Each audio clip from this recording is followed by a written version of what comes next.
The morning sun cast long shadows across the makeshift medical tent as General Marcus Thompson walked through the rows of wounded soldiers.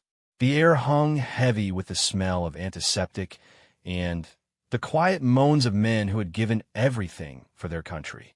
Thompson's polished boots clicked against the wooden planks that served as flooring, each step echoing in the relative silence of the field hospital. At 62 years old, Thompson had seen more battles than he cared to remember. His weathered face bore the marks of 3 decades in military service, and his steel-gray eyes had witnessed both the glory and horror of war. Today, however, something felt different. Today, he wasn't here as a commanding officer making rounds. He was here because of a letter that had arrived the night before. The letter was crumpled in his jacket pocket, the edges worn from where he had read and reread the contents. It was from his wife, Sarah, back home in Virginia. The words were simple, but they had shaken him to his core. "Marcus, I know you're busy with your duties, but there's something you need to know about Private Johnson. His mother called me yesterday. Private Daniel Johnson." Thompson knew the name well. The 23-year-old soldier from a small town in Ohio had been under his command for 8 months. Johnson was the kind of soldier every general hoped for, dedicated, brave, and always willing to put his fellow soldiers before himself. 2 days ago, Johnson had thrown himself on a grenade to save his squad. The explosion had torn through his legs and left him fighting for his life. Thompson paused at the entrance to the medical tent, watching as nurses moved between the beds like guardian angels in white uniforms. The sound of quiet conversations mixed with the hum of medical equipment created a symphony of survival. He spotted Johnson's bed in the far corner, surrounded by machines that beeped steadily, marking the rhythm of a young man's determination to live. As Thompson approached, he noticed Johnson was awake, staring at the ceiling with eyes that seemed older than his years. The young soldier's face was pale, but his breathing was steady. Bandages covered most of his lower body, and tubes ran from various machines to keep him stable. Despite everything, there was still a spark of life in his eyes that reminded Thompson why he had chosen to serve his country. "Private Johnson," Thompson said softly, not wanting to startle the wounded soldier. Johnson turned his head slowly, his eyes widening with surprise when he saw who was standing beside his bed. "General Thompson, sir," he whispered, attempting to salute from his prone position. "No need for formalities, son," Thompson said, gently placing his hand on Johnson's shoulder. "How are you feeling?" Johnson managed a weak smile. "Been better, sir, but the doctors say I'm lucky to be alive. The guys in my squad, are they okay?" Thompson felt his chest tighten. This young man was lying in a hospital bed, his future uncertain, and his first concern was for his fellow soldiers. "They're all fine, Daniel. Thanks to you, every single one of them made it home without a scratch." Tears gathered in Johnson's eyes, not from pain, but from relief. "Good. That's good, sir." Thompson pulled a chair beside the bed and sat down, something that surprised not only Johnson, but also the nurses who had been watching from a respectful distance. Generals didn't typically sit with enlisted men, especially not in such an informal manner. "Daniel, I need to tell you something," Thompson began, his voice carrying a weight that made Johnson focus intently. "I received a letter from my wife yesterday. Your mother reached out to her." Johnson's expression changed, confusion replacing the peaceful look he had worn moments before. "My mother, sir? I don't understand." Thompson reached into his pocket and pulled out the letter, unfolding it carefully. The paper was soft from handling, and some of the words had begun to blur from his sweaty palms. "Your mother told my wife something that I think you should know. Something about your family that might surprise you." The beeping of the machines seemed to grow louder in the silence that followed. Johnson searched Thompson's face for clues about what was coming, but the general's expression remained carefully neutral. "Sir, whatever it is, you can tell me. I can handle it." Thompson looked around the tent, noticing that their conversation had begun to draw attention from other patients and medical staff. The story he was about to tell wasn't meant for a public audience, but he also knew that Johnson deserved to hear the truth, regardless of who might be listening. "Daniel," Thompson said, leaning closer to the bed, What I'm about to tell you might change everything you thought you knew about your family. Your mother shared something with my wife that she had kept secret for over 20 years. Johnson's heart rate monitor began to beep faster, reflecting his growing anxiety. Whatever was coming, he could sense it was significant. Thompson took a deep breath, knowing that the next words out of his mouth would change this young soldier's life forever. Thompson studied Johnson's face carefully before continuing. The young soldier's eyes showed a mixture of curiosity and concern, but there was also trust there, the kind of trust that soldiers place in their commanding officers when they know they're about to hear something important. Daniel, your mother told my wife that you've never known your biological father, Thompson began, his voice barely above a whisper. She said she's told you that he died when you were very young. Johnson nodded slowly. Yes, sir. Mom always said he was killed in a car accident when I was 2. She never liked talking about it much. Said it was too painful. Thompson felt his hands beginning to shake slightly, and he clasped them together to steady himself. Son, that's not entirely true. Your father didn't die in a car accident. The color drained from Johnson's face. Around them, the usual sounds of the medical tent seemed to fade into the background as other patients and staff unconsciously leaned in to listen. There was something about the intensity of the conversation that drew people's attention, even though they couldn't hear every word. What do you mean, sir?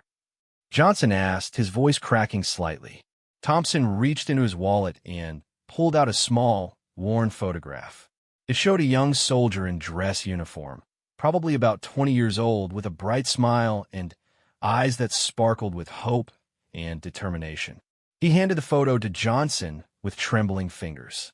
Johnson took the photograph and stared at it for a long moment. His eyes moved from the picture to Thompson's face and back again. The resemblance was unmistakable. The same strong jawline, the same nose, the same intense eyes that seemed to look right through the camera. Sir, this soldier, he looks like... Johnson began, but the words caught in his throat. He looks like you, Thompson finished. Daniel, that photograph is of me when I was 21 years old, just before I shipped out for my first deployment. The monitors around Johnson's bed began beeping more rapidly as his heart rate increased. Nurses started to move in their direction, concerned about the sudden change in his vital signs. But Thompson held up his hand to signal that everything was okay. I don't understand, Johnson whispered, staring at the photograph. Are you saying... I'm saying that 24 years ago, I was stationed at Fort Carson in Colorado. I met a beautiful young woman named Rebecca Miller at a coffee shop just outside the base. We fell in love quickly, the way young people do when they think they have all the time in the world. Thompson's voice grew softer, filled with emotion he had kept buried for decades. We spent 3 months together before I got orders for an overseas deployment. I was so focused on my military career, on proving myself as a young officer, that I didn't handle the situation well.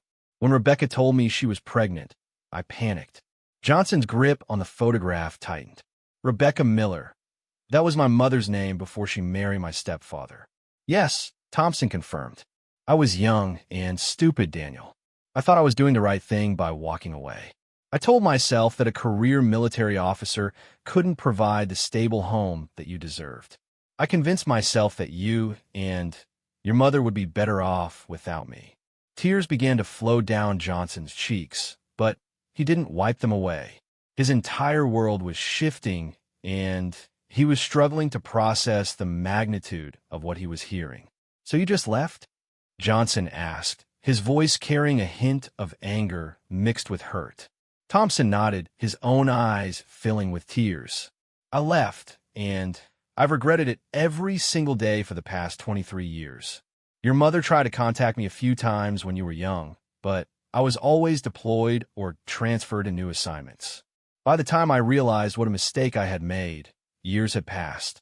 Your mother had remarried a good man who adopted you and gave you his name. The conversation had drawn the attention of several other patients and medical staff. A young nurse named Patricia stood nearby, tears streaming down her face as she listened to the exchange. An older soldier in the bed next to Johnson had stopped reading his magazine and was watching with rapt attention. I followed your life from a distance, Thompson continued.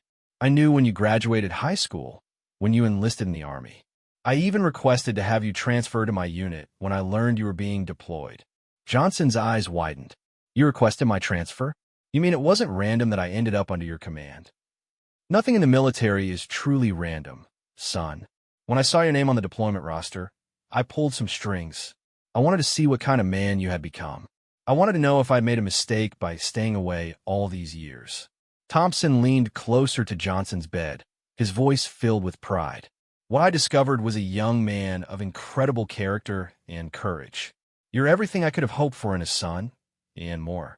Watching you lead your squad, seeing how much your fellow soldiers respect and trust you, it made me realize that your mother and stepfather did an amazing job raising you. Johnson was silent for several minutes, processing everything he had heard. The photograph remained clutched in his hand as he stared at Thompson with new understanding. Does this mean? Johnson started, then stopped, seemingly afraid to ask the question. Yes, Daniel, Thompson said softly. I'm your father. The words hung in the air like a bridge between two lives that had been separated by time and circumstance.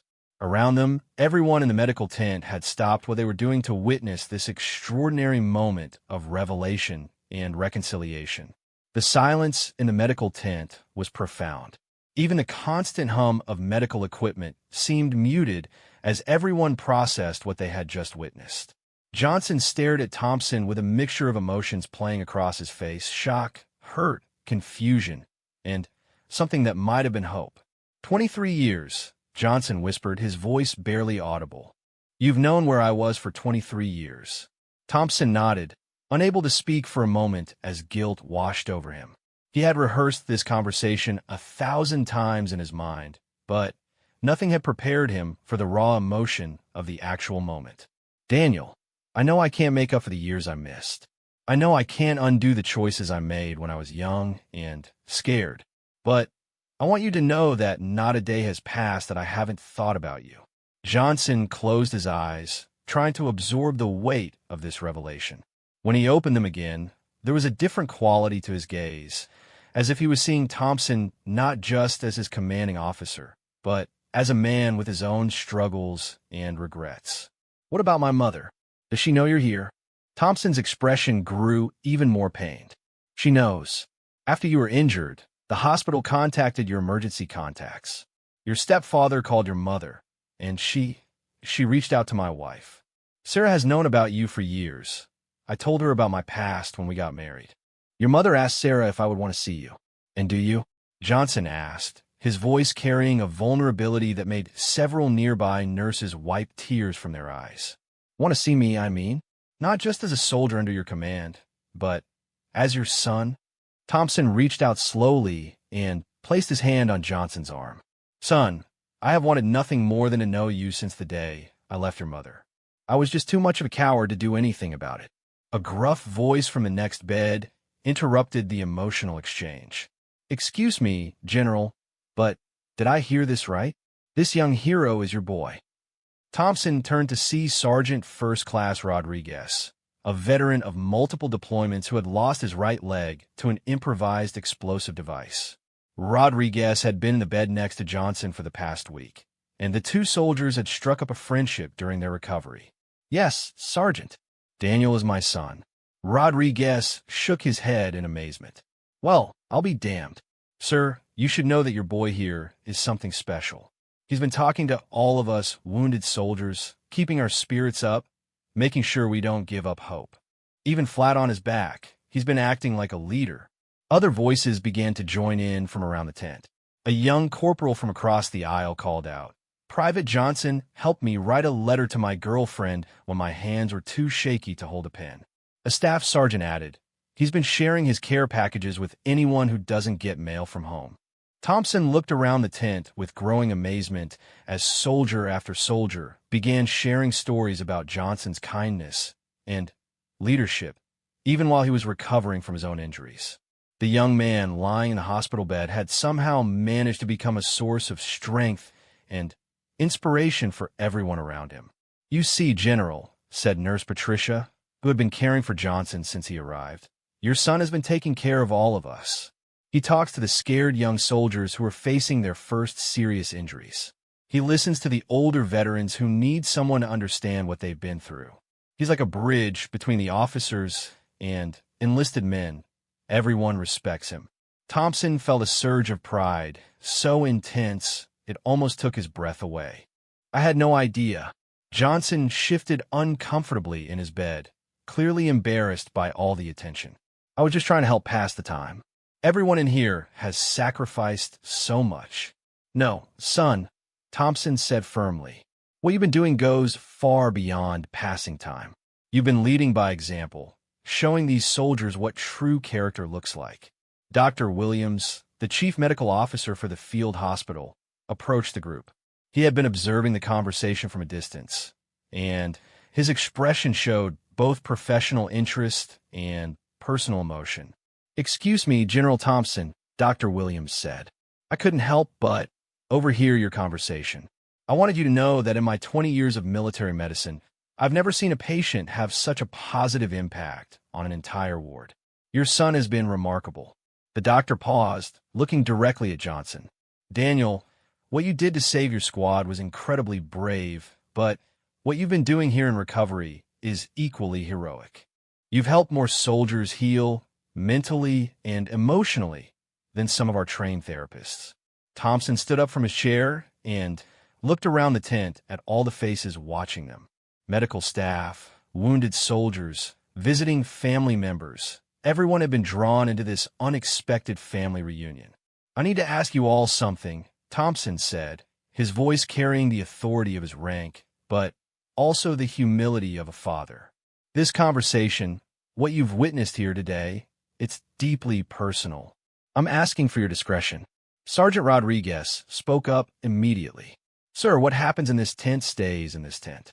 But, if I may say so, you've got nothing to be ashamed of. Sometimes the bravest thing a person can do is admit they made a mistake and try to make it right." Murmurs of agreement came from around the tent. These soldiers understood better than anyone that courage comes in many forms, and that sometimes the hardest battles are fought not against enemy forces, but against your own past mistakes. Johnson looked up at Thompson with new understanding in his eyes. "Dad," he said quietly, testing the word for the first time in his life. "I'm glad you came." The word "dad" hung in the air like a gift that Thompson had never dared to hope he would receive. His composure, maintained through decades of military discipline, finally cracked completely. Tears flowed freely down his weathered cheeks as he looked at his son with wonder and gratitude. "Say that again," Thompson whispered, his voice breaking. Johnson smiled through his own tears. "Dad, it feels strange to say it, but it also feels right somehow." Dr. Williams cleared his throat gently. "General, I think this conversation has been enough excitement for one day. Private Johnson needs his rest if he's going to continue recovering." Thompson nodded, but before he could respond, Johnson reached out and grabbed his father's hand. "Will you come back tomorrow?" Johnson asked, and there was a note of fear in his voice, as if he was afraid this might all disappear like a dream. "Son, I'm not going anywhere. I've missed 23 years of your life. I'm not missing another day if I can help it." As Thompson prepared to leave, Sergeant Rodriguez called out again. "General, if you don't mind me saying so, your boy here has been worried about something. Maybe you can help put his mind at ease." Thompson turned back to Johnson. "What's troubling you?" Johnson hesitated, looking uncomfortable. "The doctors haven't told me everything about my injuries. I know my legs were badly damaged, but they keep avoiding my direct questions about whether I'll be able to walk again." Dr. Williams exchanged a look with Thompson, and the general could see the concern in the doctor's eyes. "Daniel," Dr. Williams said carefully, "your injuries were severe. We've been able to save your legs, but there will be extensive rehabilitation required. Whether you'll regain full mobility is something we won't know for several months." The tent fell silent again as everyone absorbed this information. Johnson closed his eyes and took a deep breath. "So, I might not be able to continue my military career," he said quietly. "Son," Thompson said, sitting back down beside the bed. Your military career is just one part of who you are. What I've seen here today, the way you've inspired and helped your fellow soldiers, that's the kind of leadership the world needs, whether you're wearing a uniform or not." Johnson opened his eyes and looked at his father. "I joined the Army partly because I wanted to make my father proud, even though I thought he was dead. Turns out I was trying to impress you all along without knowing it." Thompson's heart clenched at these words. "Daniel, you've already made me prouder than you could ever imagine. The way you threw yourself on that grenade to save your squad, that took incredible courage. But the way you've been caring for your fellow soldiers while recovering from your own injuries, that shows the kind of character that can't be taught." A young private from across the tent called out, "Private Johnson, you told me yesterday that heroes aren't the people who don't feel afraid. They're the people who feel afraid but do what's right anyway. You've been showing us all how to be heroes." More voices joined in, sharing stories and expressing gratitude. The medical tent had transformed from a place of quiet suffering into something resembling a celebration of human resilience and connection. Nurse Patricia approached with a small stack of letters. "Daniel, these came for you today. Letters from the families of the soldiers you saved, and from some of the soldiers here who wanted to thank you for your friendship." Johnson looked at the letters with amazement. "I don't understand. I just did what anyone would do." "No," Thompson said firmly. "You did what a true soldier does. You put others before yourself, not just in a moment of crisis, but every single day since then." Dr. Williams checked his watch. "General, I really do need to insist that Private Johnson get some rest now. But perhaps you could join us for dinner tomorrow evening? We usually eat together as a group here in the tent. It's become something of a tradition." Thompson looked at Johnson, who nodded eagerly. "I'd be honored, Doctor." As Thompson stood to leave, he noticed that word of the reunion had spread throughout the medical facility. Other wounded soldiers who could walk or use wheelchairs had gathered near the entrance to the tent, creating an informal honor guard. They weren't saluting or standing at attention. They were simply showing their respect for both the general and his son. Thompson walked slowly toward the exit, stopping to shake hands and speak briefly with several of the wounded soldiers. Each conversation reinforced what he had learned about his son's character and the impact he had made on everyone around him. At the tent entrance, Thompson turned back for one last look at Johnson. His son was surrounded by fellow soldiers, medical staff, and others who had been touched by his story. Despite being confined to a hospital bed with uncertain prospects for his future, Johnson was laughing and encouraging others. Sergeant Rodriguez rolled his wheelchair over to Thompson. "General, if I may speak freely?" "Of course, Sergeant." "Sir, I've seen a lot of soldiers in my time. Most of them are good people doing their best in difficult circumstances. But every once in a while, you meet someone who reminds you why we serve. Your son is one of those people." Thompson nodded, unable to speak past the lump in his throat. "And, General," Rodriguez continued, "it's never too late to be the father you want to be. That boy in there isn't holding grudges. He's just grateful to have found you." As Thompson walked back toward his quarters, he could hear the sound of laughter and conversation continuing in the medical tent behind him. For the first time in decades, he felt something he had almost forgotten how to feel: hope for the future and peace with his past. 6 months later, Thompson stood in his dress uniform at Walter Reed Medical Center in Maryland, watching his son take careful but determined steps across the physical therapy room. Johnson's recovery had been nothing short of remarkable, not just physically, but in the way he had continued to inspire everyone around him throughout the long and often painful rehabilitation process. "Looking good," Danny called out Maria Santos, one of the physical therapists who had worked with Johnson since his transfer to Walter Reed. "Remember what we practiced about putting weight on that left leg?" Johnson nodded, his face showing concentration as he worked to master the use of his prosthetic leg and the extensive repairs to his damaged right leg. The doctors had told them that his recovery was exceeding all expectations, though he would never be able to return to active combat duty.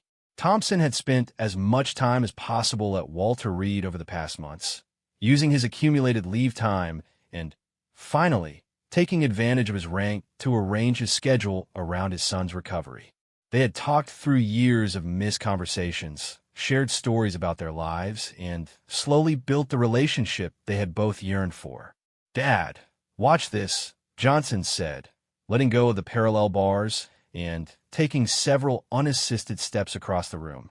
The pride that swelled in Thompson's chest was unlike anything he had ever experienced. He had received medals for valor, been promoted through the ranks, commanded thousands of soldiers, but nothing had ever meant as much to him as watching his son refuse to give up.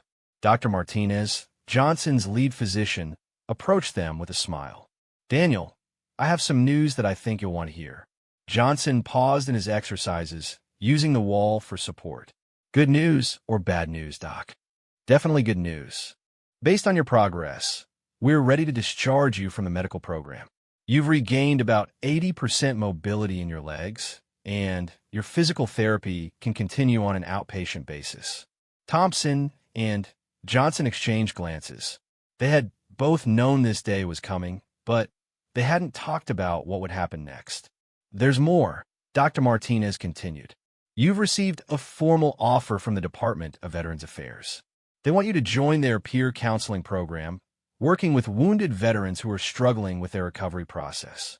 Johnson's eyes widened. "Peer counseling? The VA has been watching your work here at Walter Reed," the doctor explained. "The way you've helped other patients through their recovery has been extraordinary. They want to offer you a position where you can do that professionally." Over the past months, Johnson had indeed continued his informal role as a mentor and encourager to other wounded soldiers.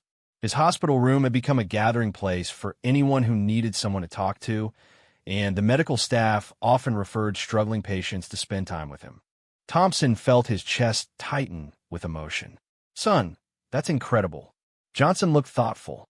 "I'd get to help other soldiers? You'd be helping veterans transition from military service to civilian life, especially those dealing with physical disabilities. The position would be based in Virginia, near where your mother and stepfather live." At the mention of his mother, Johnson smiled. Thompson had facilitated a reunion between Johnson and Rebecca 3 months earlier. It had been emotional but healing for everyone involved. Rebecca had apologized for keeping Thompson's identity secret for so long, and Thompson had apologized for abandoning them. Most importantly, they had all agreed to focus on building relationships going forward rather than dwelling on past mistakes. "Virginia will be perfect," Johnson said. "I'll be close to Mom and Frank and close to Dad when he retires." Thompson raised an eyebrow. "Who said anything about retiring?" Johnson grinned. "Dad, you've been talking about retirement for months, and I happen to know that you've been looking at houses near Mom's place." It was true.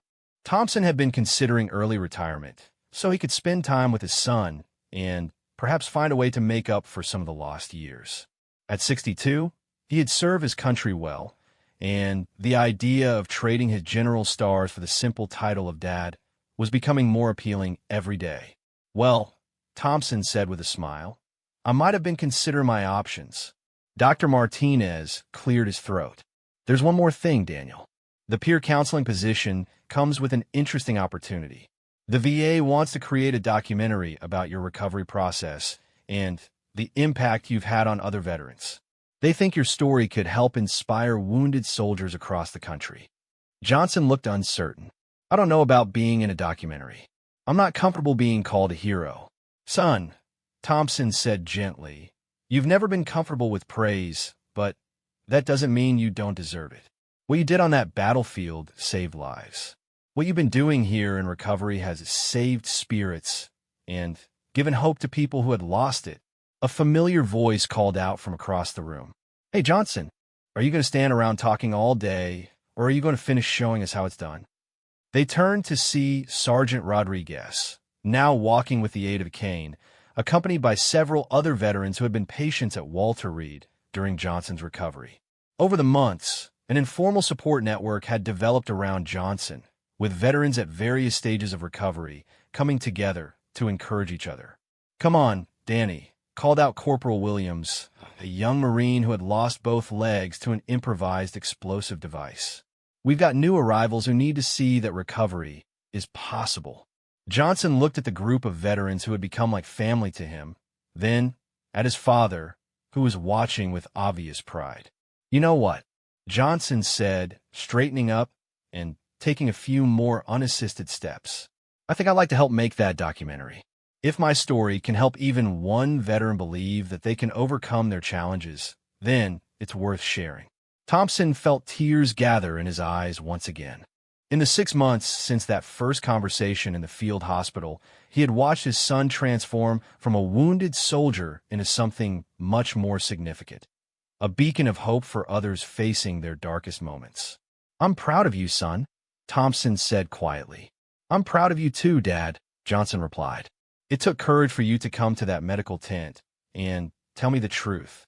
It took even more courage to stick around and be the father I needed." As they watched the group of veterans support and encourage each other, Thompson realized that this was exactly what he had been searching for throughout his military career. Not glory or recognition or advancement through the ranks, but the simple satisfaction of knowing that he had made a positive difference in someone's life. The unexpected conversation between a general and a wounded soldier had become something much larger, a story of redemption, forgiveness, and the power of second chances.